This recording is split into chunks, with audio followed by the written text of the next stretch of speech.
Make their Christmas unforgettable with goat guns. Looking for the perfect gift for your husband or man who is a gun lover? Look no further.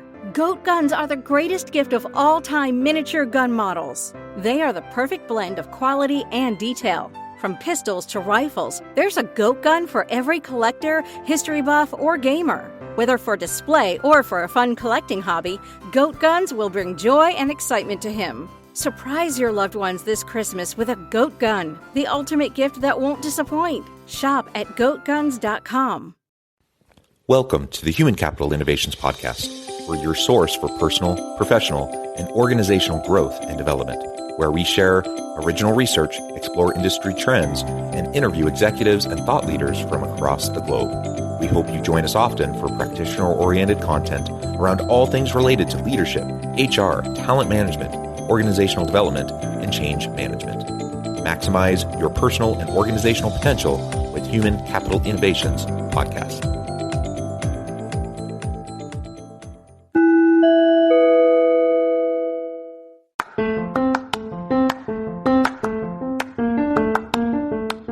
If you enjoy the Human Capital Innovations Podcast, enjoy ad-free listening by going to the Patreon page, and please consider contributing even at the producer or sponsorship level. And please leave a review. Thank you for your support.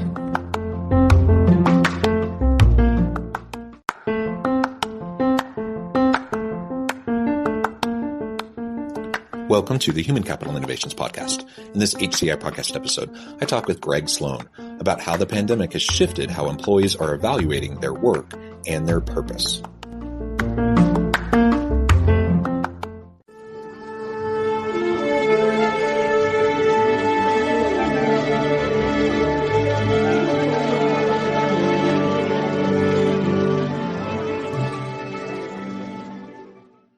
Greg Sloan, welcome to the Human Capital Innovations Podcast. Thanks for having me, Jonathan.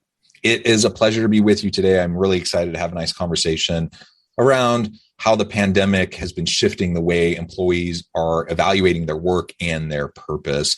I'm south of Salt Lake City. Where are you joining us from today, Greg?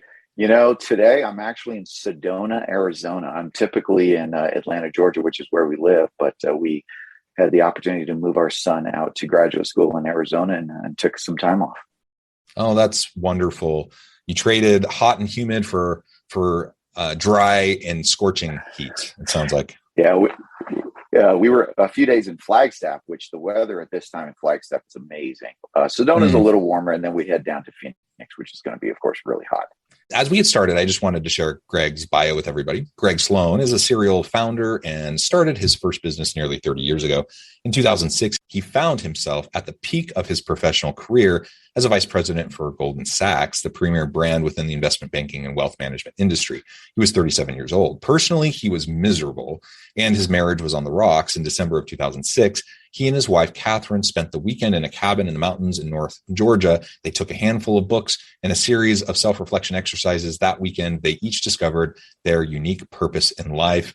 And it sounds like that was the catalyst for some change. And I'm sure you'll unpack that and share more about that with all of us today. I'm really excited to talk about how the pandemic has shifted how we think about our lives, about our work, and ultimately our purpose. Anything else, Greg, you would like to share with me or my listeners about your background or personal context before we launch on in?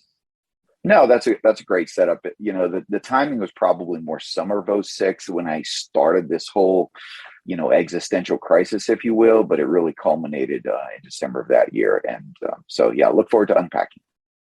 Yeah, excellent. And maybe if you don't mind, if it's too personal, sure. you don't need to share anything you don't want to share. But this whole idea of like an existential midlife crisis, that's not new. Like people experience those, and you don't have to be a certain age. You could have a midlife crisis in your early 20s or in your 60s. It's really about just reevaluating, kind of the core foundations of who you are and your identity and what you're doing, and kind of coming to the realization, maybe you don't want to keep doing what you've been doing. So many people have experienced that to varying degrees, and you might experience that multiple times in your life. But I think so it may be a little bit scary because it's disruptive, but going through those self-reflective exercises, I think are really important because we only have one life to live, and that can help us to recalibrate. And perhaps in one stage of your life, you were you were miserable when you left Goldman Sachs, but my guess is you had good years where you really enjoyed what you did. And so life stage also impacts the way we focus our careers and what we want to be doing and spending our time on. So it's really healthy to be going through that self-reflective process periodically and making shifts as appropriate. So tell us a little bit more about your process and how you went about doing that. Well, yeah. So going back to the timing of this, candidly, I thought a lot of this psychology mumbo jumbo was really that, just mumbo jumbo. But in doing the research in the last few years, what I've found that psychologists have described in terms of, let's just call it, purpose or existential crisis. We actually, as human beings, kind of go through, at least in America, we go through this the first time, probably in our early to mid 20s, as we're kind of launching into our career. And then the second time, in many cases, is where you go through that quote unquote midlife crisis. But at least that's what the research that I've read, and it seems to hold steady with the folks that we've worked with over the last few years. And we've taken over 1,000 people through our process in about 10 years, starting in about 2010. Candidly, the first 7 or 8 years were just me helping people. It really wasn't, there was no business around it. It was just that I so enjoyed helping people go through this process. But in terms of what we developed, what I want to share is this really started with me as a personal, thing. And then once we got through the Great Recession and I had launched my own wealth management firm, which was much more aligned with my purpose, is the way I describe it. And I think that organizationally, we should describe it that way as well. In 2010, I realized that not only was this helping me be more fulfilled in my career, but when I was working with my financial planning wealth management clients, I realized that they were missing something as well. In fact, some of them used to say to me, I feel like something is missing. Most of my clients were millionaires or multimillionaires. I worked with pretty wealthy individuals. So it wasn't about financial success. As one great author described it, once we've achieved success, we really have this desire for significance. I do want to share that our process is really founded, if you look at our logo, it's based on that Maslow's hierarchy. And Abraham Maslow in 1945-46 wrote his seminal work about self-actualization. But 20 years later, he actually started to discredit his own work, saying the peak of human existence is not self-actualization. There's actually a higher peak called self-transcendence, which is where we go beyond the self. So really the process and purposes, the process around purpose is really, it's not just about you. It's also about how are you, to make it as cheesy as it's, how are you making the world a better place, right? Yeah, and maybe it does sound a little bit cheesy, but the reality is we all want what we do to matter.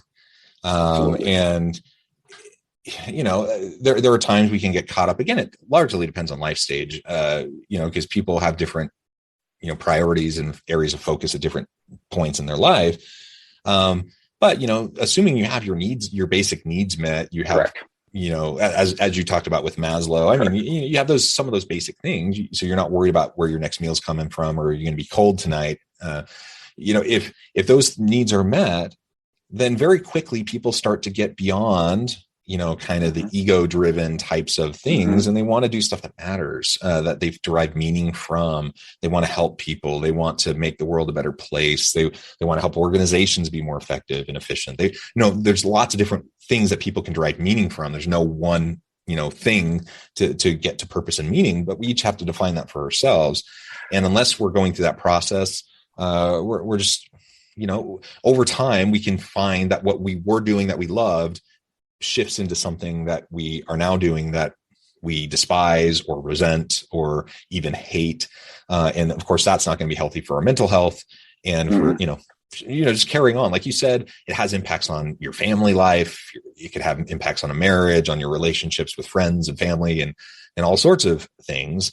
We can't just neatly compartmentalize work and everything else. It all bleeds together, and we're social animals, and so we have to find a way to navigate all of that. So wonderful, and I appreciate you sharing more about kind of your path and your journey as you're going through that process, and a little bit about what you're doing when you meet with clients and trying to help them understand what they can be doing proactively. You don't have to just feel like, oh, this is something happening to me, I'm powerless, and I just have to write it out. I think that's sometimes what people think. Or sometimes people think I'm just going to, go crazy and go, get a Harley, and not that getting a Harley is necessarily crazy, but you know what I mean? Do something totally out of character, go spend a lot of money, do all these different things that aren't actually going to solve anything. It's not, you're just kind of postponing it. You're kind of dulling, whatever that pain is you might be feeling inside, rather than doing that, like facing it head on and actually trying to address it is going to be a better long-term strategy, I think, for everybody. And so that's really important. And of course, during the last couple of years, the pandemic has provided an opportunity for people to go through this kind of existential midlife crisis, or just a reevaluation of their career, or maybe what they may have taken for granted in the past, that they just think, the grass isn't greener somewhere else. My job sucks. My boss is horrible. I can't stand it, but it is what it is. And I think a lot of people had that mindset. And now, because of the tight labor market and because of more virtual work opportunities where you're not geographically bound, to work only with places that are in your general area, like now people are like, do I really need to put up with things that Absolutely. I don't like? And because of that, the pandemic has helped facilitate that. People are reevaluating. I think that's ultimately a healthy thing, even though I know it's a challenge for organizations as they're trying to staff.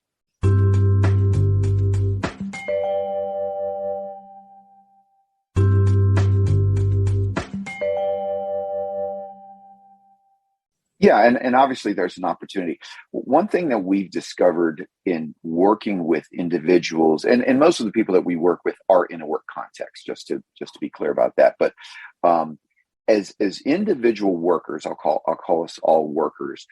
I think we come into the work experience. Number one, we would say we need a job, right? I just need a job, and we've talked to people about that. And then they graduate from that. They say, but I really want a career. So you're kind of moving up this hierarchy, if you will. But ultimately where the fulfillment is found is when you say, but I've now discovered my calling, or I've discovered my purpose. And one of the things that when we're talking to young people is we thought, why don't we just flip that script, right? There's no reason to go through those hierarchies. If you can start your adulting, your work journey, by first discovering your purpose or your calling, then you're going to have a career that has much greater meaning. Harvard Business Review and McKinsey has done a ton of research around this in the last few years. Again, coming back to the pandemic, it's amazing to read some of the stuff that McKinsey has talked about. And they've put out a series of research papers. And look, if you don't help your employees discover their purpose at work, then you're bound to risk losing them to other organizations that will. I want to talk briefly about one of the companies that I feel like has done such a great job, and it's Unilever. And I don't know a whole lot about that company, but in 2009, the leadership of Unilever went through a Discover Your Purpose workshop, I think over 400 individuals. So this is preceding the pandemic. Obviously, it was coming out of a different crisis, or was in the middle of a different crisis. It was so successful that 2 years later, they decided that all employees should go through a workshop. And in a recent paper I read, as of last year, they have like 150,000 employees worldwide. Something like 60,000 had gone through a Discover Your Purpose workshop. Now, when we talk about the how does this all come together, ultimately, I believe it's really about this, right? You want to align the personal purpose and the organizational purpose. Because if you can get those two in alignment, then what we would say is all parties can prosper on purpose together. And what the pandemic, I think, has really driven home is this transition from improving shareholder value to improving stakeholder value. It's got to, the organizations have learned with Patagonia and so many others that have shown that they're willing to publicly declare a organizational purpose, that they're now competing against other organizations that do that. And Gallup and BetterUp just did some studies that said millennials and Gen Z in particular are willing to take up to a 23% pay cut over the life of their earnings if they can align with organizations that have more meaning and purpose to them. So there are numbers. There are positive return on investments for the organizations that do this. Yeah, you cite some really interesting reports and studies, and that's consistent with everything I've seen, both in industry reports as well as in academic papers and studies. Yeah. Everyone wants meaning and purpose in their work. Don't get me wrong, but particularly younger millennials and Gen Z workers, they just kind of expect it and demand it. And they're willing to sacrifice a lot of other things that traditionally, in terms of lifestyle, older generations may have seen as necessary. And they're just saying, I don't need that. I don't need a big home. I'm going to go live in my Sprinter van, or I'm going to get a tiny house, or, whatever. Like, there's 1,000 things that their priorities are just different. And so some people point to that and say, well, that's different is bad. And so they demonize younger people. It ultimately doesn't really matter. Like, their priorities are different. And if we as organizations want to be able to hire them and retain them, we're going to have to create an employment context and situation and experience that they want to be a part of. Otherwise, we're going to lose them out to other organizations.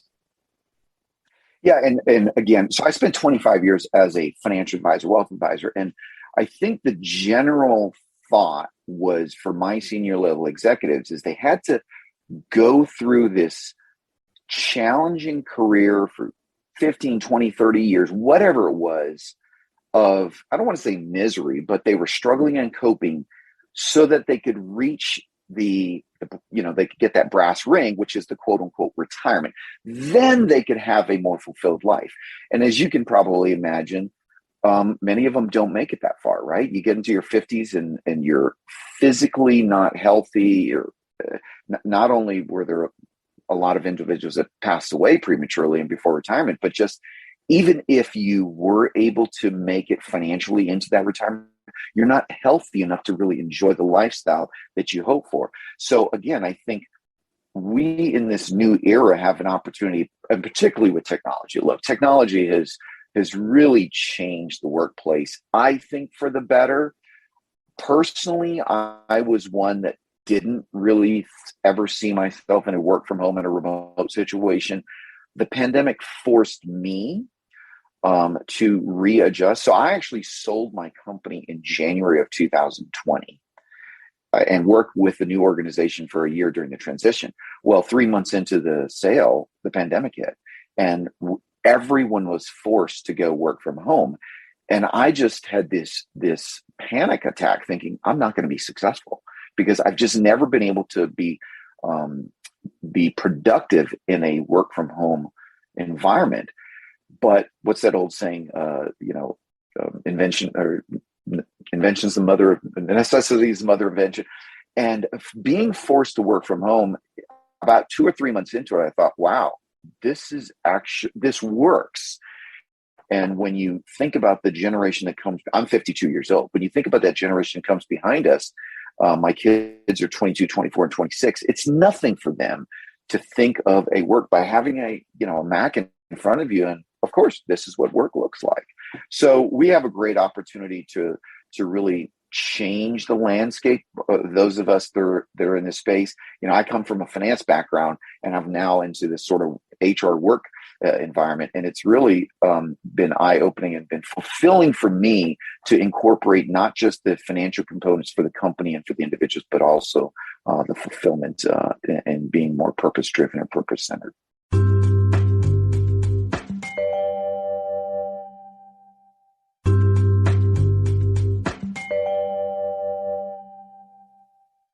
I'm wondering now, in the remaining time that we have, if we can get into some specifics of what people can do. Anyone listening, if they're wanting to kind of take the first step into the darkness, to even open themselves up to the question of whether or not what they're doing is what they should be doing, to start the reevaluation process. How do we start that, and what are some tips as we get started? So let me just share a simple. This is not proprietary. This is just something I found myself doing in my career, and it really is described in love, hate, tolerate. And what I would do on an annual basis, approximately when I was in my 30s, is what percentage of my job. I'm a math guy, right? So I'm always trying to get something to a number, to a metric. What percentage of my job do I love? Okay, it's 30%. What percentage of my job do I hate? That's 20%. That means the other 50% is something that I tolerate. So it's just a very simple self-reflection. What percentage do you love? What do you hate? What do you tolerate? Now, ultimately, I think people leave jobs not because of what they love and what they tolerate. It's because the percentage of what they're doing on a day-to-day basis, the quote unquote hate, exceeds the love. And ultimately, if we could live in nirvana, right, it'd be 100% of what we do in a day-to-day basis we love. I don't think that's achievable, but when the percentage that you hate of what you're doing on a day-to-day basis far exceeds the other, you really should take a step. Now, in terms of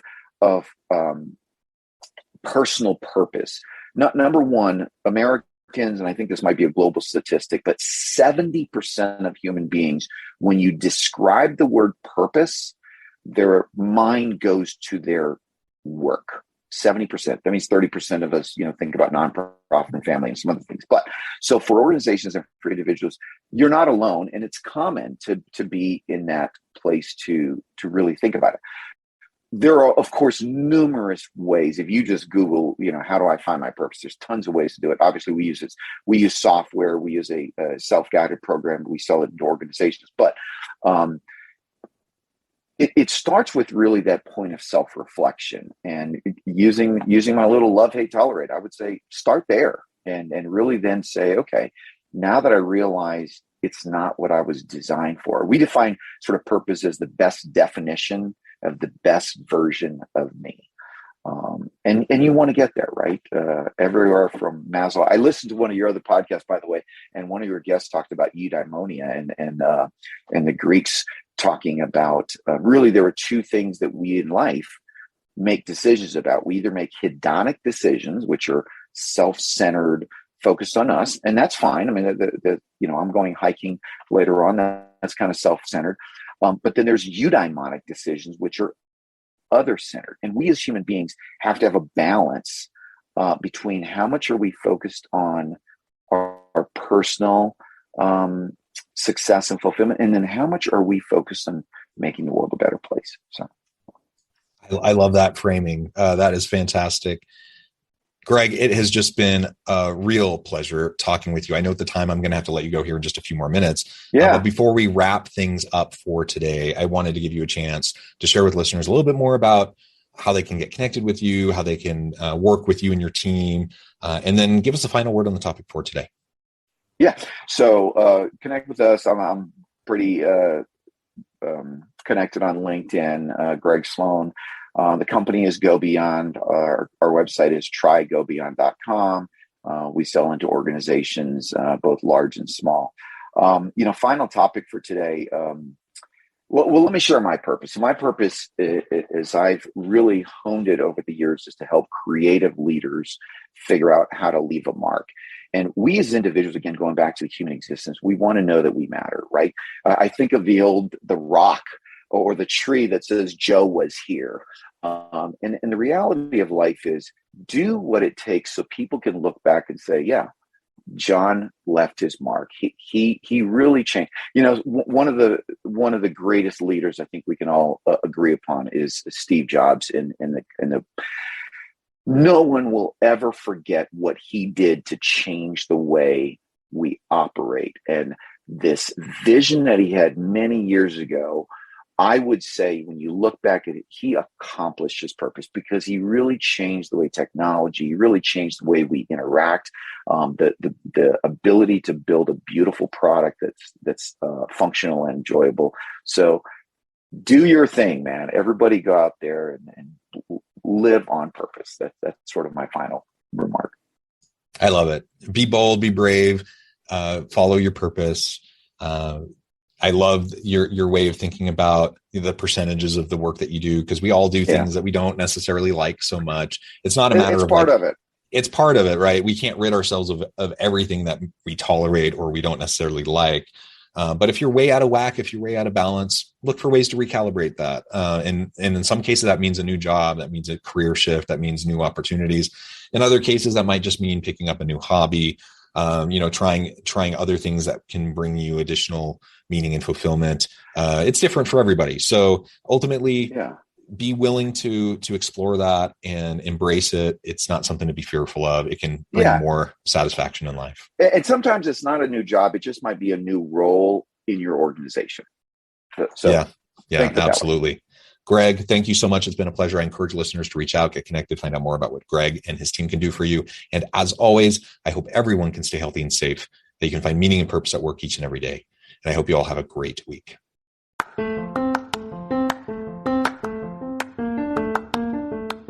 If you enjoy the Human Capital Innovations podcast, enjoy ad-free listening by going to the Patreon page. And please consider contributing even at the producer or sponsorship level. And please leave a review. Thank you for your support.